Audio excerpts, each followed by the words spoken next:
Hai,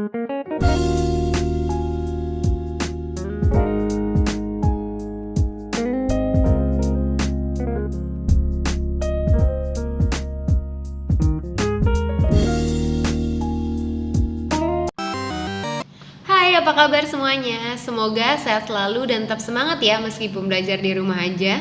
Kali ini kita akan membahas tentang siklus menstruasi. Kita akan belajar hormon apa saja yang mempengaruhi siklus menstruasi, dan kita akan belajar bagaimana sih sebenarnya siklus menstruasi itu. Ada 4 hormon yang berpengaruh dalam siklus menstruasi. Ada hormon progesteron, estrogen, FSH, dan LH. Tiap hormon punya fungsinya masing-masing. Ayo kita bahas tiap hormonnya satu persatu. Hormon yang pertama adalah FSH atau follicle stimulating hormone. Hormon ini adalah hormon yang memacu berkembangnya folikel di dalam ovarium. Setiap bulannya hanya akan ada satu folikel yang berkembang. Nah, saat FSH mulai bekerja, saat itulah biasanya menstruasi hari pertama terjadi. Hormon yang kedua adalah estrogen. Estrogen dihasilkan oleh folikel yang mulai berkembang. Nah, estrogen ini berfungsi untuk mempertebal dinding rahim sebagai persiapan jika sel telur nantinya dibuahi oleh sperma. Hormon yang ketiga adalah LH atau luteinizing hormone. Hormon ini adalah hormon yang menstimulasi atau menyebabkan terjadinya proses ovulasi. Ovulasi adalah pengeluaran sel telur atau ovum dari ovarium. Nah, jadi gini teman-teman, ketika estrogen mulai meninggi, maka hal tersebut akan memicu LH juga meninggi sehingga terjadilah proses ovulasi. Lonjakan dari LH menyebabkan terjadinya proses ovulasi. Hormon yang terakhir adalah progesteron. Progesteron berfungsi sama seperti estrogen, yaitu mempertebal dinding rahim. Progesteron dihasilkan oleh korpus luteum. Ketika sel telur tidak bertemu dengan sperma, maka produksi progesteron dan estrogen akan menurun. Hal ini menyebabkan terjadinya proses menstruasi.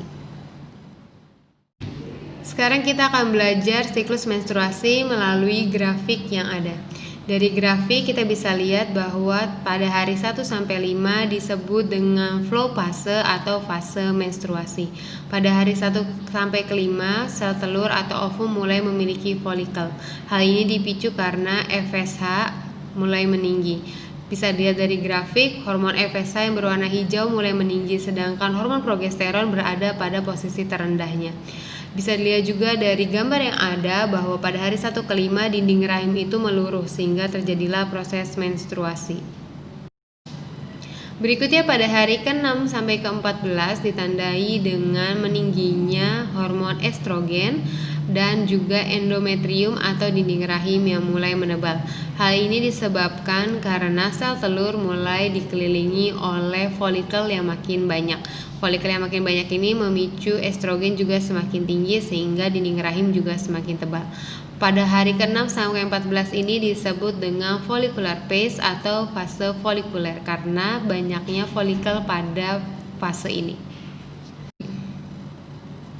Fase yang ketiga adalah luteal phase atau fase luteal. Pada fase luteal terjadi proses ovulasi. Ovulasi ini dipicu oleh meningkatnya hormon LH. Bisa diperhatikan dari gambar, hormon LH yang ditandai dengan warna biru memuncak atau meninggi, lalu terjadilah proses ovulasi. Proses ovulasi adalah keluarnya ovum atau sel telur dari ovarium.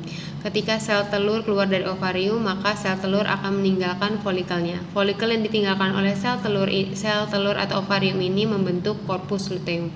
Korpus luteum akan menghasilkan progesteron. Progesteron berfungsi untuk mempertebal dinding rahim.